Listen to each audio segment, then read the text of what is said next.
The message hit every corner of the known galaxy in a matter of hours. System A-57 seized by unknown human force. Galactic Council in emergency session. Military mobilizing. Commander Grant Mercer stood alone in the dim command room of the Odyssey's Wrath, reading the communique over and over. His scarred knuckles gripped the edge of the console. They did it, he thought. They really did it. 12 years ago, Grant had watched Earth crumble. The Council, a bloated cabal of alien species, had imposed embargoes, sanctions, and finally a military blockade after Earth refused to disarm. The human government had fractured, torn apart by infighting and council puppets. Millions died in riots and bombardments. Billions more faced starvation on a dying planet. Grant had been one of the lucky ones. He'd escaped with a rogue human fleet led by Admiral Kane, a man so ruthless and brilliant that even the Council's best feared him. They'd disappeared into the galactic frontier, written off as a band of exiles. No one expected them to survive. Fewer still believed they could thrive. But they had.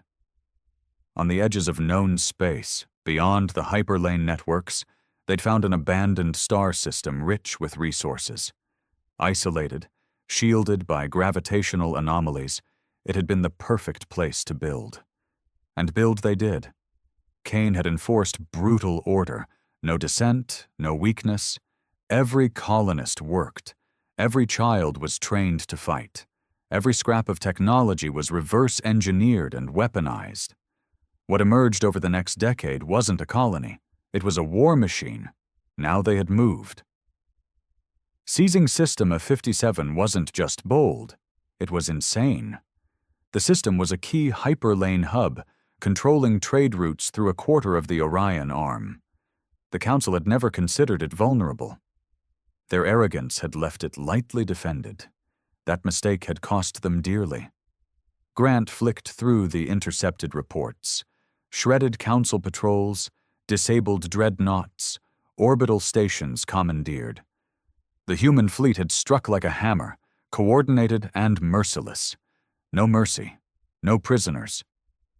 The few alien survivors spoke of cold-eyed human marines storming ships and platforms with lethal precision. Now, the Council was in chaos. Half the member species wanted immediate retaliation. The other half feared provoking a full-scale war with humans they no longer understood or controlled. Grant smiled grimly. That was Kane's real victory. Fear.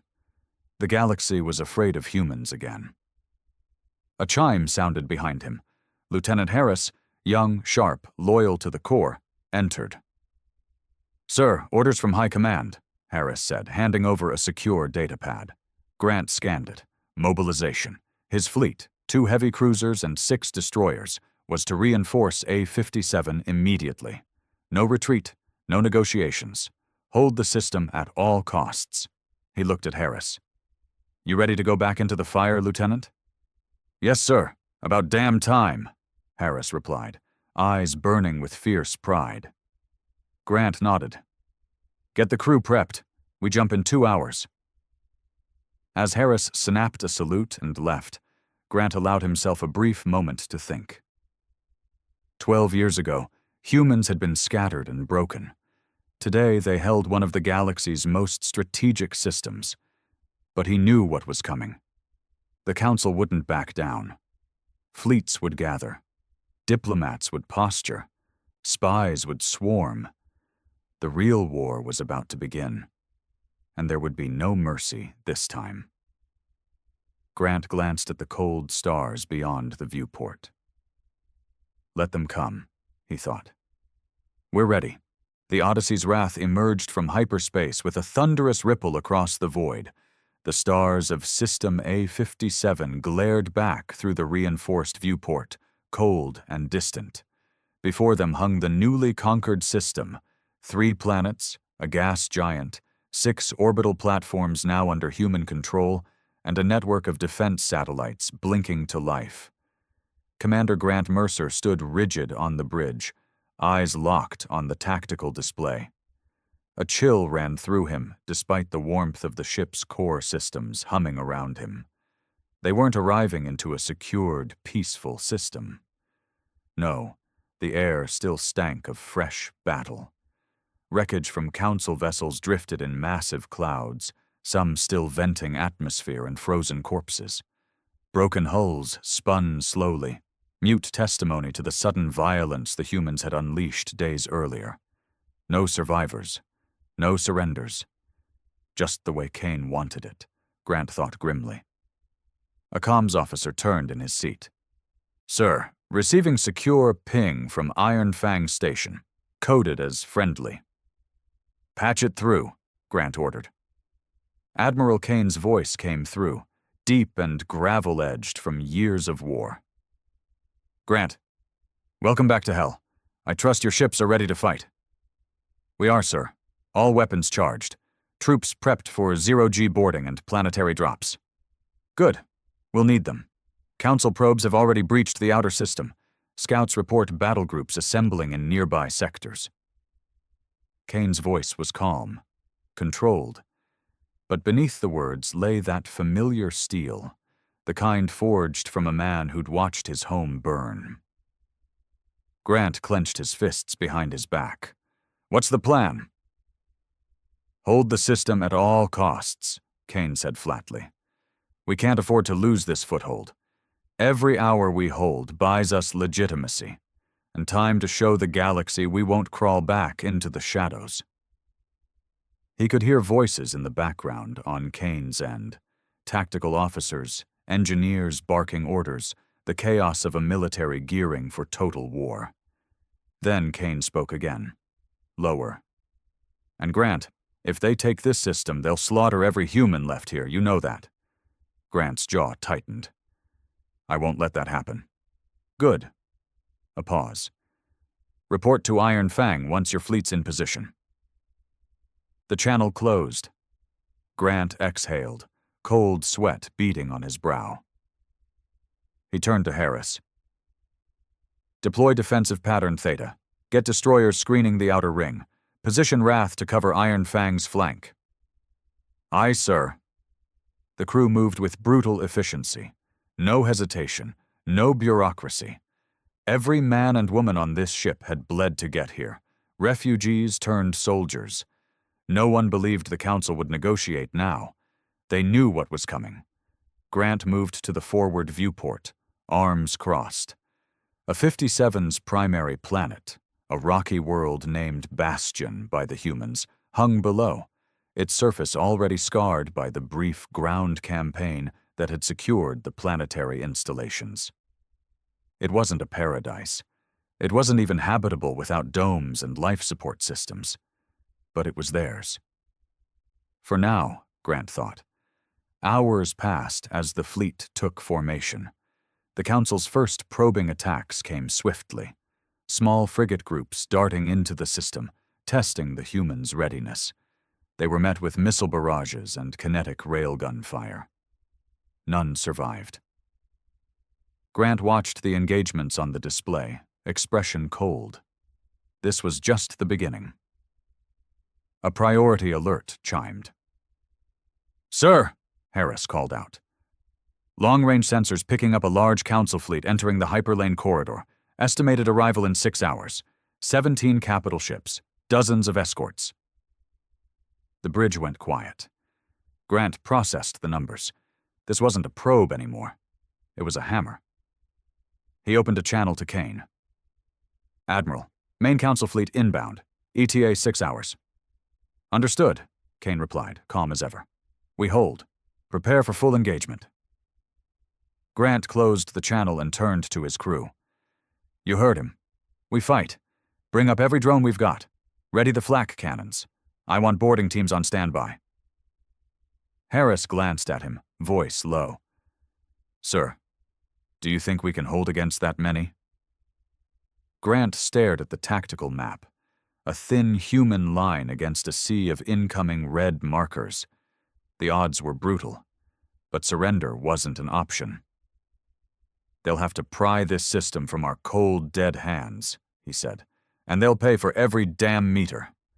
The hours crawled by as the fleet braced for battle.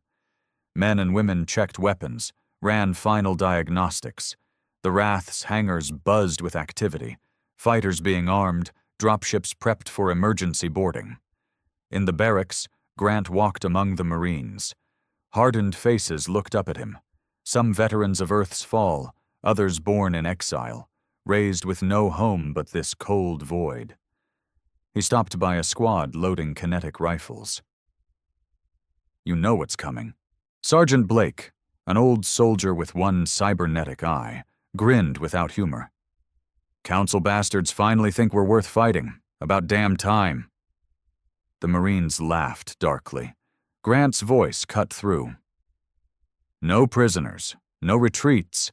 You fight like hell to hold every station, every deck. They'll show no mercy, and neither will we." The squad slammed mags into their rifles and saluted. There was no false hope in their eyes, only grim determination. Back on the bridge, the countdown neared 0. Harris called out, voice tense. "Council fleet emerging. Multiple signatures. They're here." The view screen filled with the shimmering light of hyperspace ruptures. One by one, massive alien ships appeared. Sleek Council dreadnoughts, spiked cruisers, swarms of smaller corvettes. The comms lit up with encrypted chatter from Iron Fang. "Engage on my mark," Kane's voice came through. Grant felt the bridge's tension thicken. His heart pounded, but his face remained stone. "They think we'll break," he thought. "Let's show them how wrong they are." Kane's order cut through. "Mark." The void erupted in fire. Missiles streaked from human platforms. Railguns thundered. Automated drones swarmed forward. Council ships fired back, energy beams slicing through space. Grant barked orders. "Target those lead cruisers. Flank with Destroyer Group 2. Hold formation. Don't let them divide us." The Wrath shuddered under impact, shields flaring as alien weaponry struck. But the ship held. Out the viewport, the battle raged, a brutal melee of steel and plasma. Council ships were fast and well-armed, but human crews fought like demons. They had nowhere to run. No safe fallback. Every fighter, every Marine knew the truth. This was their line in the sand, and they would die before giving it up. Hours blurred into blood-soaked chaos. Council forces pressed hard, waves of cruisers trying to punch through to Iron Fang. Several human destroyers were lost, shattered hulls drifting into the abyss. But they gave better than they got. Grant watched grimly as a Council dreadnought broke formation, venting atmosphere from a railgun breach. Marines reported successful boarding of 2 enemy frigates, slaughtering crews, turning their own ships against the enemy. Still, the Council kept coming. A new alert blared. Harris shouted, "Sir, Council reinforcements entering system. 30 more signatures inbound." Grant's gut twisted. It was a tidal wave. He opened a desperate channel to Kane. "Admiral, more enemy ships incoming. We're stretched thin." Kane's voice came back, still cold steel. "We hold. No retreat. If they break us here, they'll hunt us to extinction." The channel closed. Kane wasn't bluffing. Grant stood tall, eyes blazing. He looked around the bridge, faces drawn, sweat-soaked but fierce. "You heard the man," Grant said, voice sharp. "We stand. Load every missile. Bring the reactors to maximum. If they want this system, they'll choke on it." Harris grinned through the tension. "Damn right, sir." As the next wave of Council ships barreled in, the battle entered a new level of brutality. Human ships burned. Alien hulls broke apart. The void between stars became a graveyard. Yet somehow, against all reason, the human line held. Bloodied, battered, but unbroken, and through it all, one truth burned in Grant's mind. We've already won more than they ever thought we could. We are human, and we are not done yet. Smoke choked the bridge of Odyssey's wrath. Sparks rained from exposed conduits. The deck vibrated under sustained impacts. Grant gripped the railing, knuckles white, staring at the tactical display. Red icons swarmed like hornets. The second wave had hit harder than anyone expected. 2 more human destroyers were gone. The defensive satellites were running low on munitions, and Iron Fang itself was taking fire. Harris wiped blood from a gash above his brow. "Sir, Wrath's starboard shields are at 23%. We've got hull breaches on decks 5 through 7. Grant's voice cut through the noise. "Seal the breaches. Divert power to the forward batteries. Target that Council flagship. We take it down, the others will hesitate." He didn't say what they all knew. This was turning into a slaughter. The Council had committed a full battle group now. It wasn't about reclaiming A-57 anymore. It was about sending a message. Wipe the humans out. Make them an example. And yet, they were still here. Grant's comm crackled. "Wrath, this is Iron Fang. Kane here. Priority transmission." "Patch him through," Grant ordered. Kane's face appeared on the cracked secondary screen. Blood stained his uniform collar. His eyes were wild with battle fury. "Grant, we've got Council landing craft heading for Bastion's surface. They're trying to take our ground facilities, airfields, comms relays, the main fusion plant." Grant's gut twisted. If they lost the surface, they lost the system, and any chance of holding their fleet together. Kane continued. "I need you to deploy assault teams. You're the closest ship with ready Marines. Get down there and hold those positions, or we're done." Grant nodded sharply. "Understood. I'll lead the teams myself." Kane's lips curled into a grim smile. "Knew you would." The channel cut. Grant turned to Harris. "You have the bridge. Keep the ship alive. If I'm not back in 6 hours..." Harris cut him off. "You'll be back, sir." Grant clasped the younger man's shoulder. "Hold the line." 10 minutes later, Grant stood in the Wrath's launch bay, armored up in a black exosuit, pulse rifle slung across his chest. Around him, 2 full platoons of Marines prepped for drop, grim, battle-scarred men who'd followed him through exile and hell. Sergeant Blake approached, visor down. "Council's already got boots on the ground, sir. We're going in hot." Grant's voice was iron. "We hit hard, hold the fusion plant. If that goes down, we lose air and power for half the colony. No mercy, no retreat." The bay doors opened. Dropships roared to life, slamming through the void toward Bastion's surface. Grant strapped in.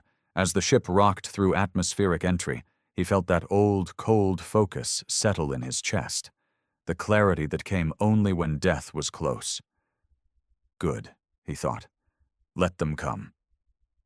The drop zone was hell. As Grant's dropship screamed in low, plasma fire ripped past them. Council craft strafed the landing pads. Human ground crews were already engaged in savage gunfights among the burning wreckage of fuel tanks and shattered transports. 2 minutes, the pilot shouted. Grant stood, voice booming through the comms. "Weapons ready! We hit the ground running! Clear the LZ! Secure the plant!" The Marines roared back, rifles primed. Then the ship touched down with a bone-jarring slam. The ramp dropped, and the battle hit them like a hammer. Grant led the charge, pulse rifle barking. Council shock troops, towering insectoid forms clad in chitin armor, swarmed through the smoke. But the Marines didn't hesitate. Kinetic rounds punched through alien bodies. Grenades ripped into their ranks. Grant advanced through the chaos, a grim force of nature, barking orders as he dropped one alien after another. Sergeant Blake covered his flank. "They've got heavy weapons near the main conduit." Grant spotted the position. A council gun nest pinning down several human squads. Without thinking, he sprinted forward, slid behind a wrecked loader, and lobbed a frag grenade. Boom. The gun nest vanished in a cloud of fire and chitin shards. "Move up," Grant ordered. The humans surged forward, driving the aliens back step by bloody step. By the time they reached the fusion plant's main entrance, the ground was slick with gore, human and alien alike. Blake panted beside him. "Sir, reports say Council's bringing in reinforcements. We'll be overrun in minutes." Grant keyed his comm. "Wrath, this is Mercer. We've secured the plant, but we need air support now." Harris's voice came back, strained. "Sir, Wrath's pinned by 2 Council cruisers. We're buying you time, but you're on your own down there." Grant's jaw tightened. Of course they were. He turned to his men. "We hold this position. You see a Council soldier? You kill them. No surrender, no fallback." The Marines locked down the perimeter, setting up auto turrets, patching wounds, checking ammo. Through the smoke, Grant saw more Council dropships descending. Dozens of them. Blake grinned savagely. "Guess they really want this place." Grant raised his rifle. "Then let's make them bleed for it." The next assault hit like a tidal wave. Council troops poured toward the plant, shock infantry backed by armored walkers. Plasma blasts turned the air to fire. The ground shook with impacts.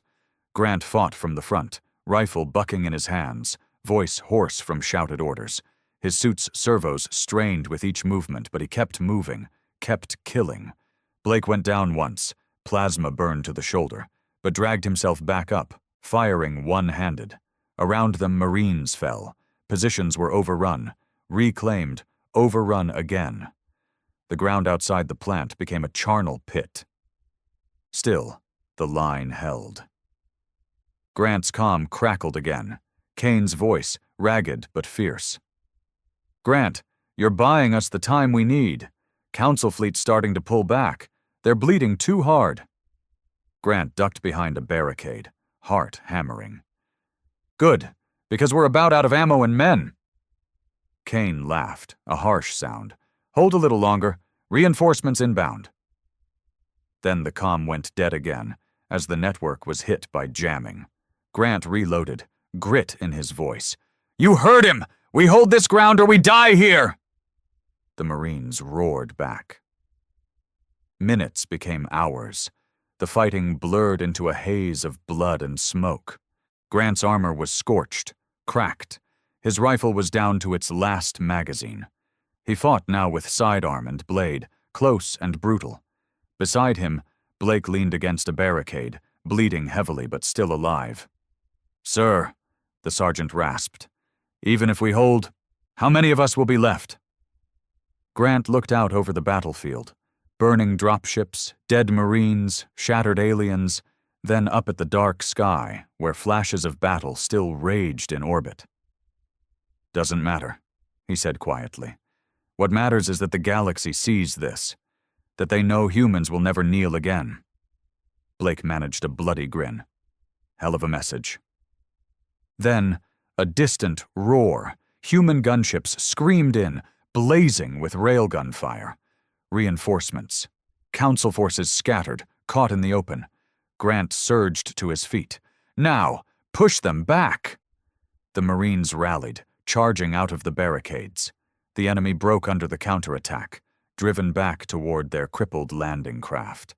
Within minutes, the fusion plant perimeter was secure again. The surviving humans slumped against walls, gasping, bleeding, but alive. Grant leaned on his rifle, exhausted but unbowed. Above, the Council fleet was retreating, battered and bloodied. They had failed to take A-57. For now. As the smoke cleared, Kane's voice came through once more.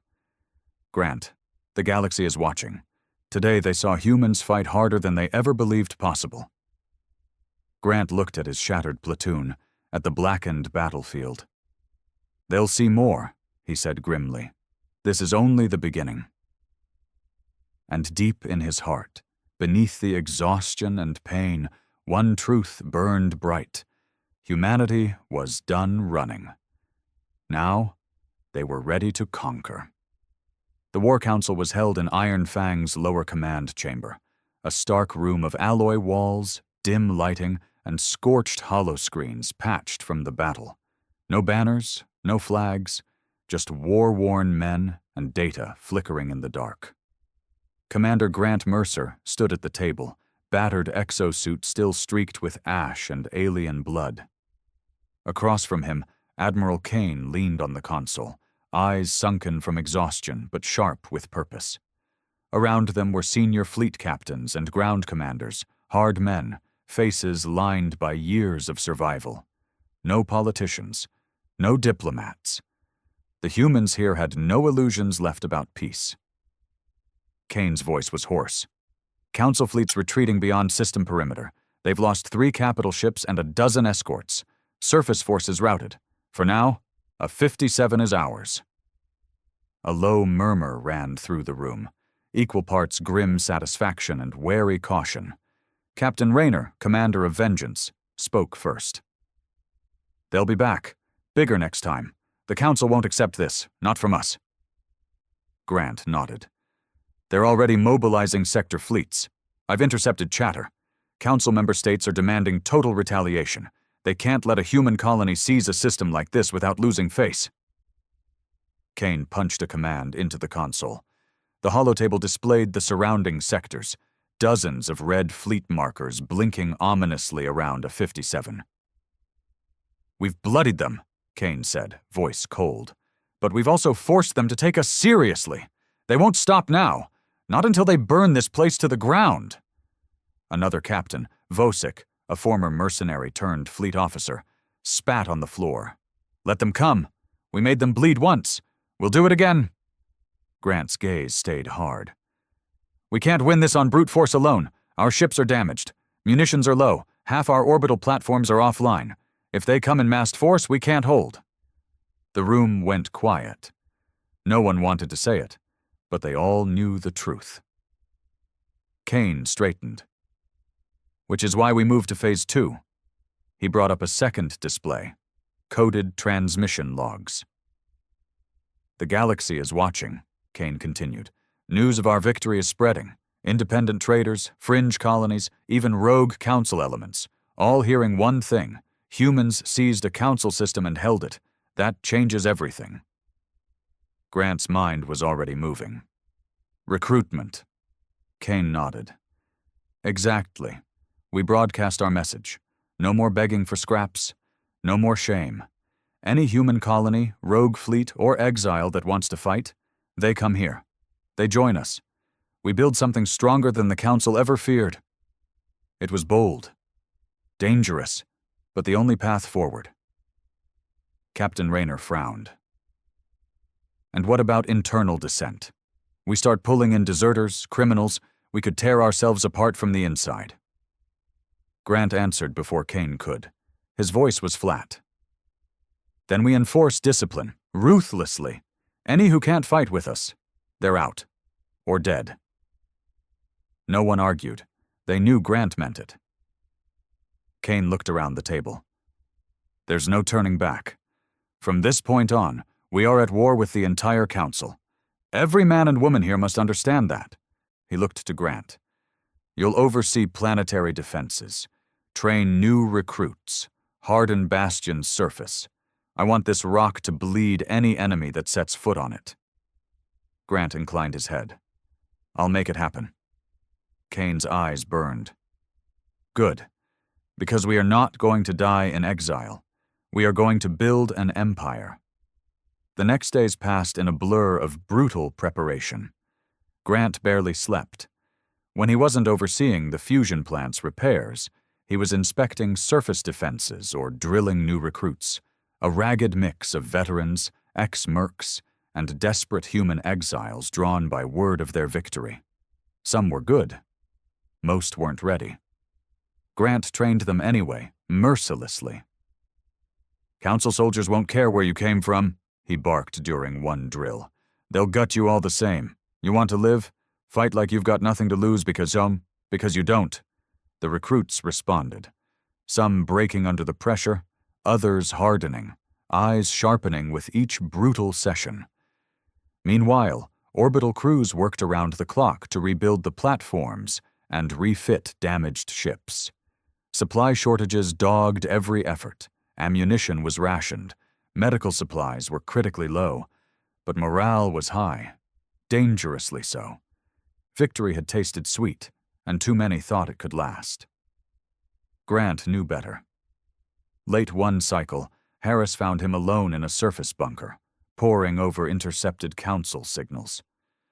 "Sir," Harris said quietly, "word spreading fast. Outlying human colonies are talking about pledging support. Some independent traders, too." Grant looked up, tired eyes meeting his. "And the council?" Harris hesitated. "Mobilizing, fast. Multiple fleets converging on nearby sectors. Some member states pushing for a full blockade." Grant exhaled. "No surprise. We humiliated them. Now they'll make an example of us." Harris shifted. "Permission to speak freely, sir?" Grant nodded. "Some of the new recruits. They're overconfident. Think we can fight the whole galaxy. Think we're invincible." Grant's jaw tightened. "Then we remind them, no one is invincible." He stood, rolling the stiffness from his shoulders. "We survived because we fought smart, because we had nothing left to lose. If we start believing we're gods, we're already dead." Harris nodded. "Understood." That night, Grant met again with Kane in Iron Fang's war room. The mood was darker now. Word had come of new council alliances forming. Mercenary groups, bounty hunters, even privateers were being hired to hunt human ships. "This isn't just a war anymore," Kane said grimly. "It's a campaign of extermination." Grant's voice was steel. "Then we fight it like one. No quarter, no illusions. We break them. Or we die." Kane leaned forward. "And if we win, we carve out something real. A human power that stands on its own terms. No more bowing to alien councils." He looked Grant dead in the eye. "You ready for that? To lead not just soldiers, but a nation of warriors?" Grant didn't hesitate. "I didn't survive exile to fade into history. I'm ready." Kane's thin smile held no humor. "Good, because from here on, there's no going back." And across the stars, unseen by the battered warriors of a 57, the galaxy trembled. Council members bickered, argued, panicked. Some demanded all-out war. Others feared a growing human insurgency could ignite wider rebellion. News channels, pirate broadcasts, underground networks, all pulsed with the same message. A hidden human colony seized an entire star system, and they're not done yet. It began with a whisper, a seemingly minor power surge in one of Bastion's upper comm towers. "Routine," the text said. The battered infrastructure had been patched together after the last orbital bombardment. Glitches were expected. Grant didn't believe in coincidences. He was in the field command center when the second surge hit. Not in the comm towers this time, but in the primary fusion conduit under Sector 3. Alarms screamed through the bunker. Half the surface grid flickered, leaving key defense batteries offline. "Sabotage," Grant said flatly. Across the table, Harris stiffened. "You're sure, sir?" Grant's gaze was cold. Too precise, too well-timed. And the timing was no accident. Just hours before, long-range scans had picked up fresh council scout ships moving into the outer rim of A57. They were probing, testing the humans' readiness again. The enemy didn't know about the power surges yet, but they would. And when they did, they'd strike. Later that night, Grant stood with Kane in a secure conference room deep within Iron Fang's central block, far below the eyes and ears of any would-be traitors. The Admiral looked as grim as Grant had ever seen him. "We found the breach," Kane said, sliding a data pad across the table. "Encrypted access codes, Council military grade. Someone inside our ranks let them in." Grant scanned the files. The codes weren't just advanced. They were recent. That meant the traitor was someone with access to command-level systems. "How deep?" Grant asked. Kane's expression darkened. "Too deep. They knew exactly which systems to target: comms, power, surveillance blind spots. He looked Grant straight in the eye. "This isn't just sabotage, it's an assassination attempt. On me, and maybe on you." Grant's pulse spiked, though his face stayed stone. He'd known this was coming. It was inevitable. Their victory in A-57 had made humanity a threat, not just militarily, but politically. If the Council couldn't crush them from without, they'd tear them apart from within. Kane leaned forward. "I want you to find this bastard. Quietly, before they bring the whole damn house down around us." Grant's voice was steel. "Consider it done." The hunt began that same night. Grant worked with a hand-picked team, veterans he trusted with his life. No green recruits, no politicians. Men who'd bled for this cause. They combed the data, tracked access logs, cross-checked crew manifests. Piece by piece, the picture sharpened. The leak had started 3 weeks earlier, just after the Council's first failed counterattack. Too many new faces had flooded in since then. Mercs, fringe smugglers, even ex-Council deserters. Not all of them loyal. 2 days into the investigation, Harris came to Grant with a hard look. "Sir, we've got something." He led Grant to a secure data room. On the main screen blinked the face of a mid-level logistics officer, Nathan Cole, former cargo pilot, joined up 2 weeks after the battle, clean record on paper. But the logs told a different story. He had admin access to the fusion plant systems, Harris explained. He pulled schematics on the comm towers, too, flagged it as routine maintenance. Grant's jaw tightened. "Where is he now?" "Surface Sector 4, running supply drops." Grant grabbed his sidearm. "Prep a strike team." They hit Cole's outpost just past midnight. 6 men, silent and fast. No alarms, no warning. Cole was cornered in the comm room, half drunk and jittery. His eyes went wide when he saw Grant enter. "Commander, I didn't—" Grant leveled his pistol at the man's chest. "Save it." He nodded to Blake, who slammed Cole against the wall and began a brutal search. Within minutes, they found it. A microtransmitter, Council make, hidden beneath a false panel. Grant's voice was low and cold. "How much did they pay you, Cole?" Cole trembled. "It wasn't about money." Grant backhanded him hard. Blood splattered the wall. "No speeches," Grant said. "You sold out your own kind. That's all I need to know." Cole started to beg. Grant cut him off with a sharp gesture. "Take him to the pits," he ordered Blake. "Public execution. No closed trials. The others need to see what happens to traitors." Blake grinned grimly. "With pleasure, sir."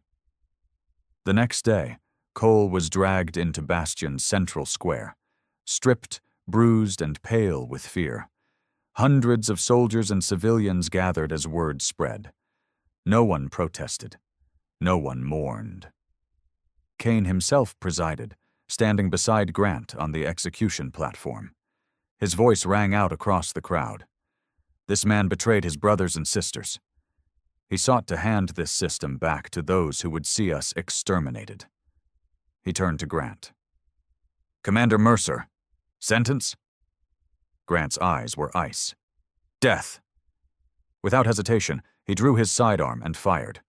1 shot. Cole crumpled to the stone floor, blood pooling beneath him. The crowd was silent. Then a roar erupted, not celebration, but grim approval, a warning to anyone else who might be tempted. No more illusions. This was war, and mercy was a dead man's luxury. But the execution was only the beginning. That night, Grant met again with Kane and the senior officers. Kane's face was like iron. "There will be more traitors, more agents. The Council will keep sending them, until we break." He looked to Grant. "You have my full authority. Root them out, however you see fit." Grant didn't flinch. "It will be done." But even as he spoke, He knew the fight ahead would be harder than any open battle, because the enemy wasn't just out there in the stars.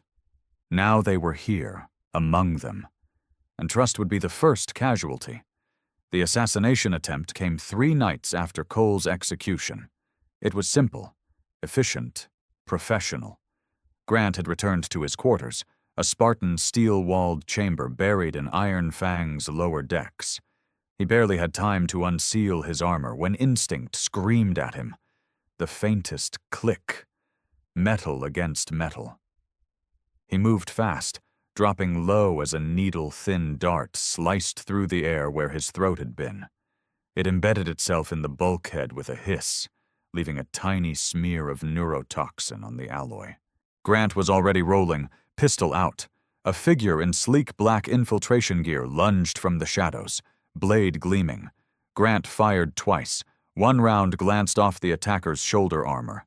The second struck center mass. The man staggered but didn't fall. Council biotech.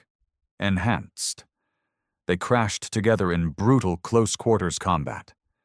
The assassin's blade nicked Grant's ribs. Searing pain. But Grant drove an elbow into the man's throat, then hammered his skull against the wall. Another shot, this time point blank. The assassin jerked, then slumped to the deck. Grant stood over the body, chest heaving. Council assassin. No doubt. How they'd gotten this deep inside Iron Fang was a chilling question for later. First, containment. Grant keyed his comm. Harris, secure Section Delta 5, now. An hour later, the command deck was sealed under full lockdown. Kane arrived in person, flanked by 2 trusted bodyguards. He looked down at the corpse, thin, wiry, modified with alien implants. Damn, Kane muttered. They've escalated.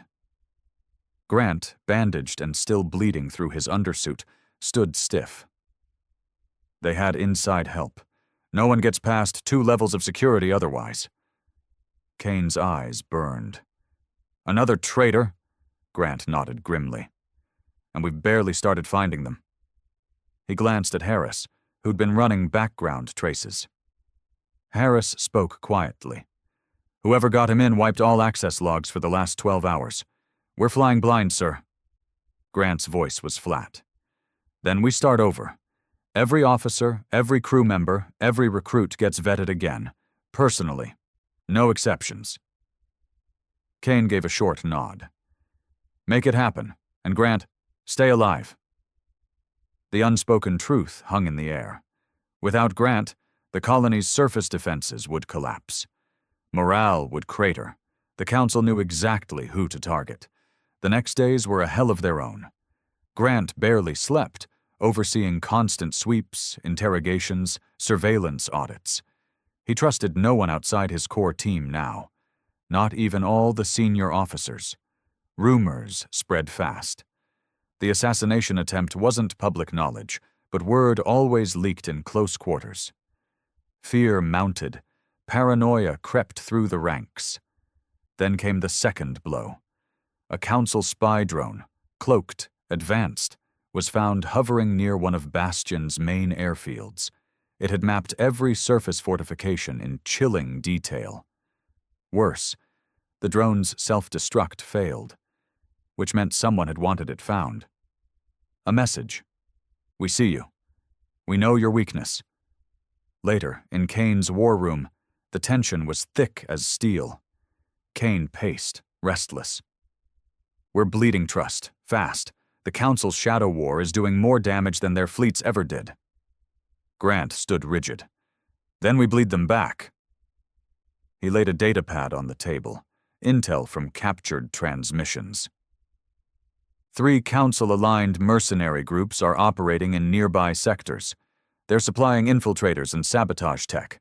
I want clearance to hit them, hard. Kane studied him. Outside of 57? Grant nodded. Offensive strikes. We take the fight to them. Show the Council we can hit back. It was risky. Every ship sent on external raids was one less defending their fragile hold on A-57. but Kane's expression darkened. "Do it. Quietly. No survivors. No witnesses." Grant's reply was simple.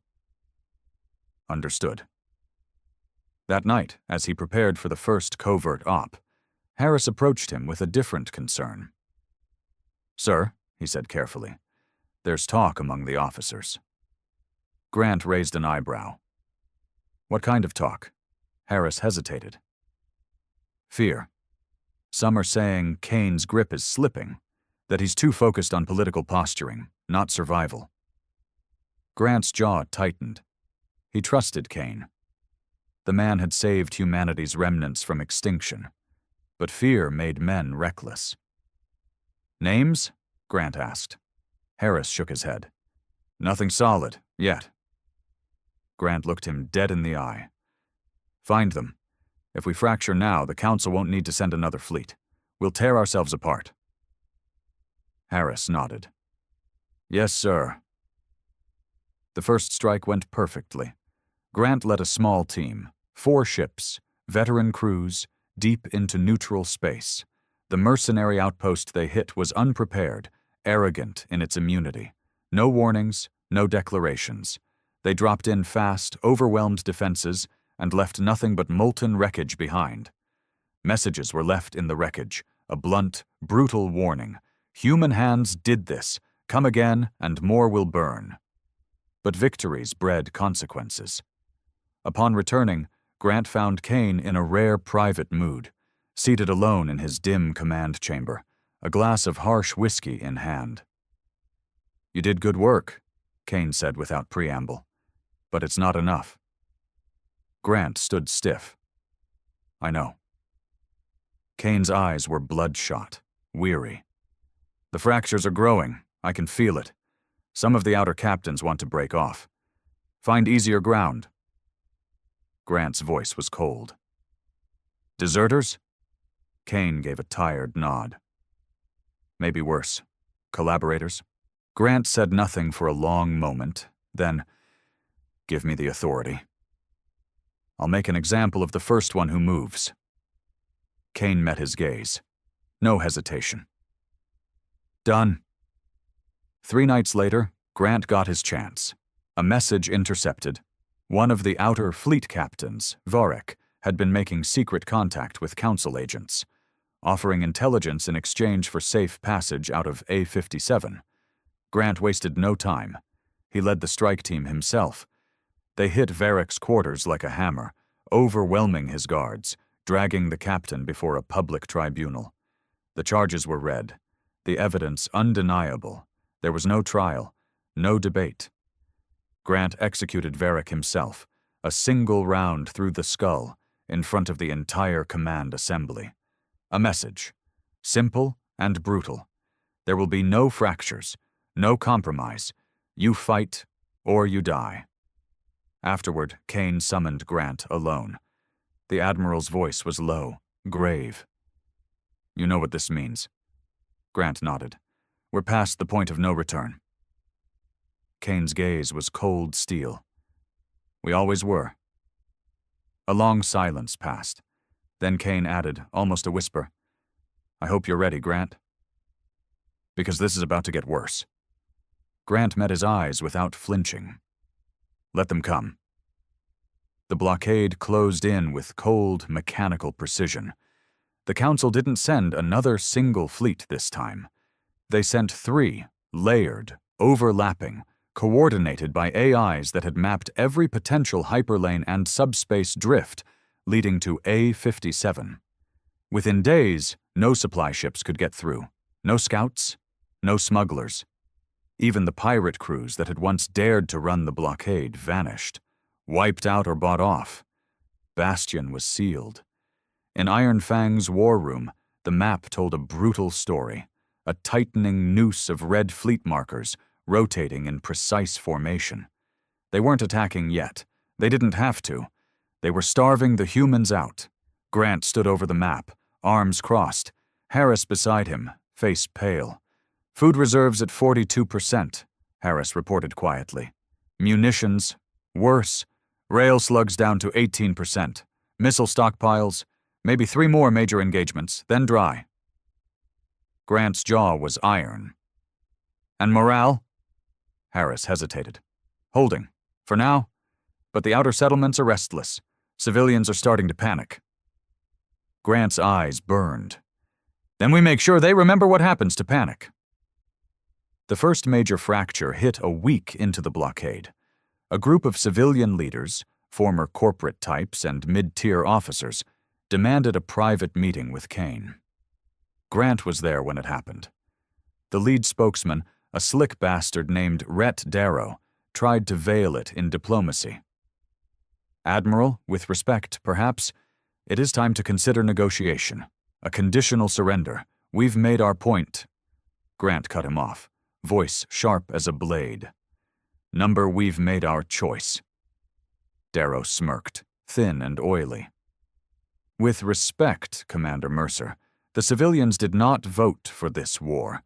Many would accept council terms if it meant survival. The room went cold. Kane's voice was quiet, but lethal. There will be no surrender. You are either with us or an enemy. Grant took one step toward Darrow. And enemies are dealt with. Darrow blanched. You can't just threaten elected leaders. Grant's pistol was out in a flash. He leveled it at Darrow's skull. Dead steady. No threats, he said flatly. Just facts. Darrow quailed. No one spoke in his defense. Kane gestured sharply. Guards dragged Darrow and his cronies out. Later that night, Kane's order was simple. Deportation to the outer mining camps, hard labor, no communications, no influence. Grant personally oversaw the transfers. No one resisted, not after seeing Varek executed. But the blockade's grip tightened. Civilian unrest spread like rot. Fights broke out in the lower Hab blocks. A food riot turned deadly. 2 Marines knifed, 3 civilians shot before order was restored. Grant's patrols tripled. Curfews were imposed. Violators were dealt with swiftly. Still, cracks formed. And then came the second assassination attempt. This time it wasn't an outsider. It was a human, a young Marine named Kellen Brandt, one of the new recruits. He'd been turned. Council psyops. Grant was sure of it. Too many whispers. Too many unknown variables. Brandt got within 20 meters of Kane during a surface inspection, weapon disguised as a service tool. He might have succeeded, if not for one of Grant's veterans spotting the twitch, the wrong angle. The boy went down hard, shot in the leg, tackled, pinned. Under interrogation, he broke fast. He'd been approached 2 weeks earlier. Promised wealth, a new life, a way-off bastion. Grant listened to the confession in cold silence. When it was over, he looked at the guards. No trial? Airlock. The Marines saluted. Minutes later, Brandt was vented into the void, screaming, weeping, face twisted in regret. A message again? No more mercy, no more tolerance. But the damage was done. In Kane's private office, the mood was grim. The Council's not trying to win militarily, Grant said, pacing. They're trying to break us from within. Death by 1,000 cuts. Kane looked older than Grant had ever seen him. Gaunt, eyes sunken. But his voice still held iron. Then we cut back harder, Kane said. But even as he said it, they both knew. Time was running thin. Supplies were bleeding out. Tension was climbing. And the blockade held impenetrable. That night, Grant made a choice. He gathered his most trusted team, Harris, Blake, 2 veteran captains. We're going outside, Grant said. Breaking the blockade, hit and run, supplies, intel, psychological blow. We can't sit and starve. Harris looked wary. Sir, the fleet is stretched thin. If you're lost... Grant's gaze was cold. Then I'll be lost doing what we should have done from day one, fighting on our terms. Blake grinned, savage. About damn time. The next morning, without fanfare, A single stealth-fitted cruiser, Black Talon, slipped from Bastion's shadow. Grant was aboard, armed and armored, crew hand-picked. Objective: punch a gap through the blockade, raid a council depot in Sector VA-9, bring back whatever they could, weapons, food, even prisoners. High risk, near suicide. Grant thrived on it. They hit fast. 2 blockade frigates intercepted them, sleek alien ships with superior speed. But Grant's crew fought like devils. Rail slugs hammered through enemy shields. EMP bursts crippled targeting systems. 1 frigate spiraled into the void. The second limped away, engines aflame. Then Black Talon punched into hyperspace, running dark, silent. The raid was brutal, surgical. The Council Depot wasn't expecting a lone human cruiser. They weren't expecting Grant Mercer. The humans hit the station with precision, breaching outer docks, seizing cargo, slaughtering any resistance. Grant himself led the charge, blade and sidearm, moving through the station like death incarnate. When it was over, they had food, munitions, and prisoners. Grant left one final message on the station's main console. "We are still here. Humanity does not kneel."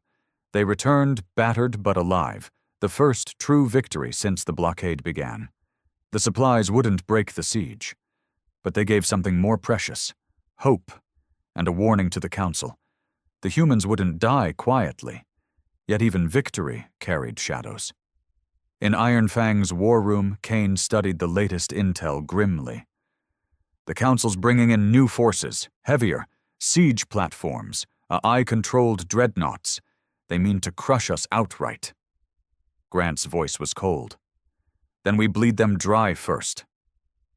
But deep down, he knew the next phase would be the bloodiest yet, and Bastion's defenders would face horrors no human had yet endured.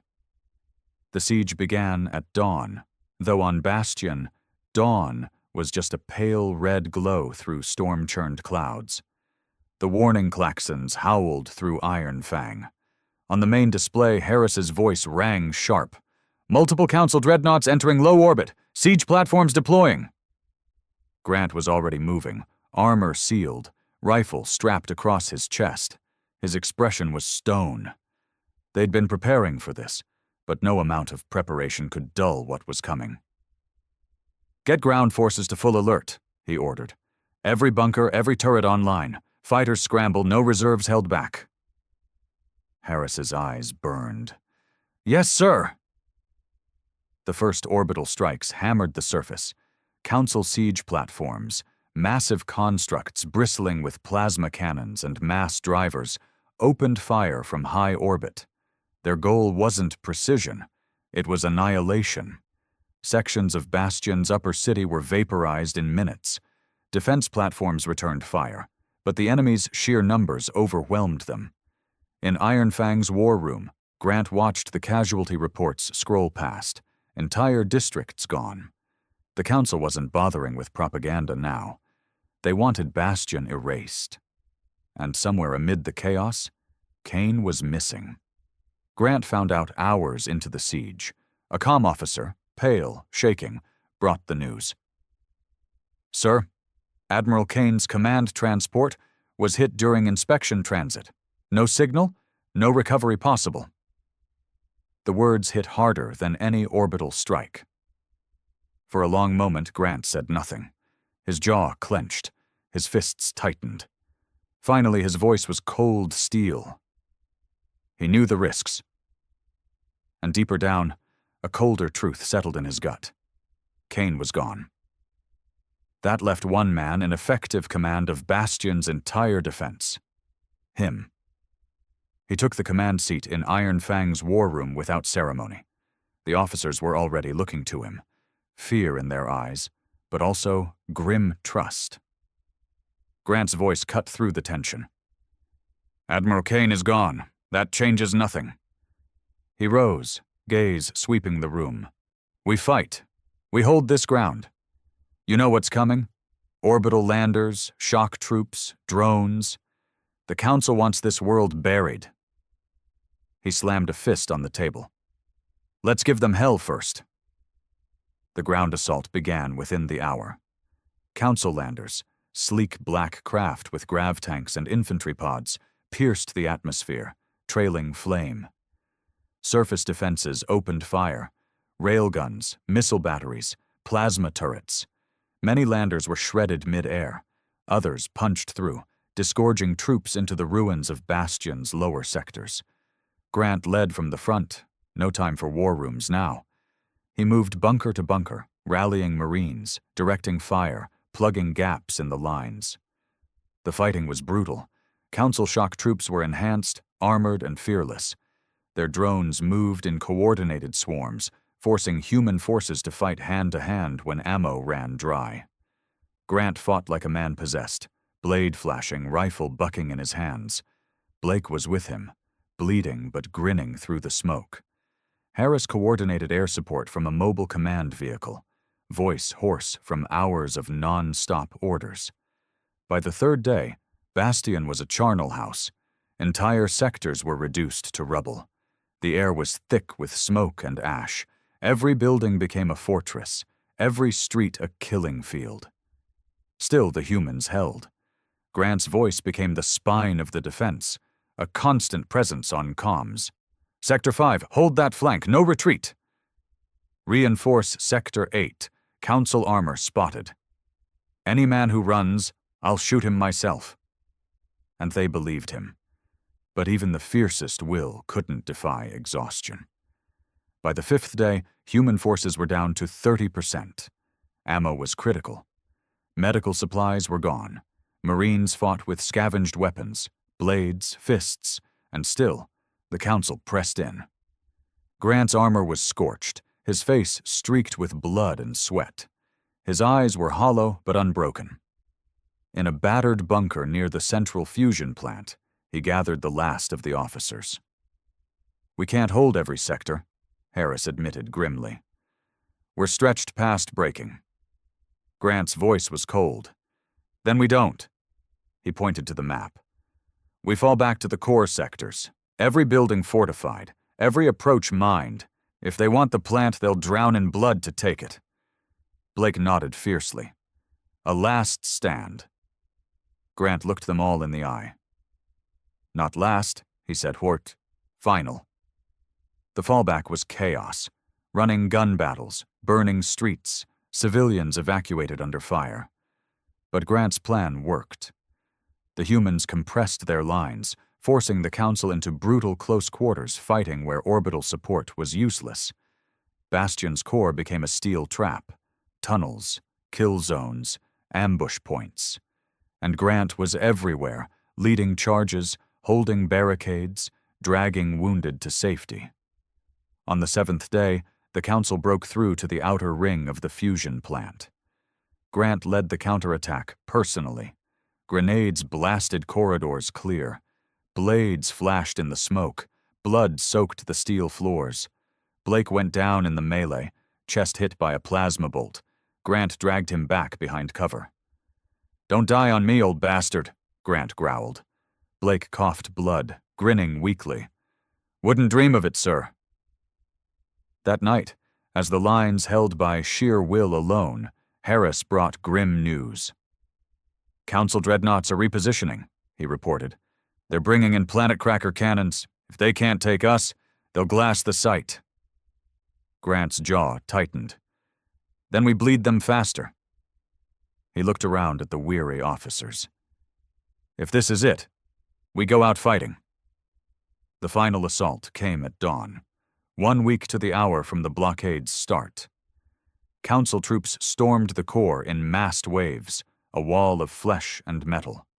Grant was on the line, blade and rifle in hand. No comms now, just raw survival. The fighting was savage beyond words. Every inch of ground was bought in blood. Grant killed until his rifle jammed, then fought with blade and fist. Around him, Marines held or died. No one ran. And then, the impossible happened. A burst transmission, cutting through the jamming. Harris caught it first, eyes wide. "Sir, Long-range fleet contact, unknown signature. Human Grant staggered to the command post. "What kind of fleet?" he demanded. Harris's voice shook. "Big, organized. They're broadcasting human codes, but not ours. Reinforcements." Across the burning skies, new human ships dropped from hyperspace, sleek, powerful, flying under a new banner.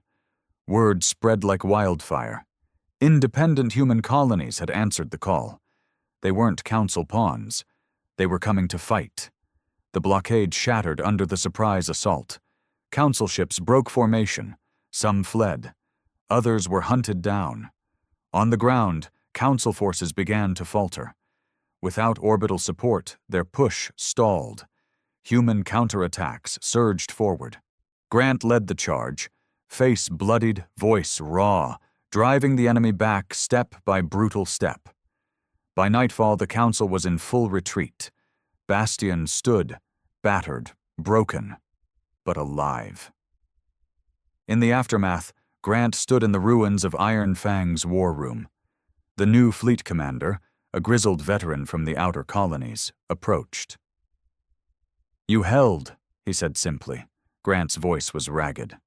"Not alone." He looked around, at the battered survivors, the blood-stained halls. "This is just the beginning," he said. "They'll be back, harder, stronger." The new commander nodded. "Then we'll be ready." And as the battered human forces regrouped, a single message was sent across the stars. "Bastion stands. Humanity fights. The war is far from over."